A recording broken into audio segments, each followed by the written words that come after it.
নমস্কার, আমি রাজা ভট্টাচার্য। 1993 সালের কলকাতার বউবাজারের সেই মহাবিস্ফোরণের ঘটনা আপনারা নিশ্চয়ই ভুলে যাননি। সেই সূত্রেই উঠে এসেছিল এক ভয়ঙ্কর অপরাধীর নাম।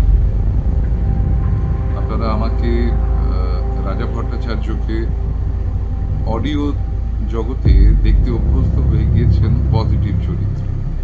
সাধারণত আপনারা আমাকে দেখেছেন সবচাইতে বেশি করে কর্ণে লীলাদ্রি সরকারের ভূমিকায়, দেখেছেন ত্রিদীপ চট্টোপাধ্যায়ের বিখ্যাত গোয়েন্দা চরিত্র যোগু মামার ভূমিকায়, দেখেছেন তো নয় বলা উচিত, শুনেছেন সুনীল গঙ্গোপাধ্যায়ের কাকাবাবুর চরিত্রে, প্রেমেন্দ্র মিত্রের ঘনাদার চরিত্রে, এমন আরো অসংখ্য চরিত্রে বারবার আমাকে শুনেছেন আপনারা আমার বলা।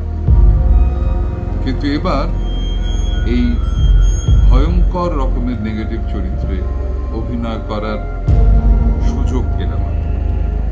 চ্যালেঞ্জটা গ্রহণ করতে আমার এক সেকেন্ডও সময় লাগেনি, কারণ আমি মনে করি যে এগুলোই একজন অভিনেতার কাছে প্রকৃত চ্যালেঞ্জ, প্রকৃত পরীক্ষা, যা সে নিজেকে দেয়, যার মাধ্যমে সে যাচাই করে নেয় সে অভিনয়টাও পারে না কেবল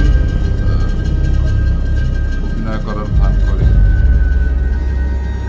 আসছে খুব শিগগিরই প্রিয়ম সেনগুপ্ত রচিত বাতাসে বারুদের ঘ্রাণ। আমি থাকবো প্রধান চরিত্রে। কোন চরিত্র সেটা না হয় আড়ালেই থাক, দেখুন আর জানাতে ভুলবেন না কেমন লাগলো। নমস্কার।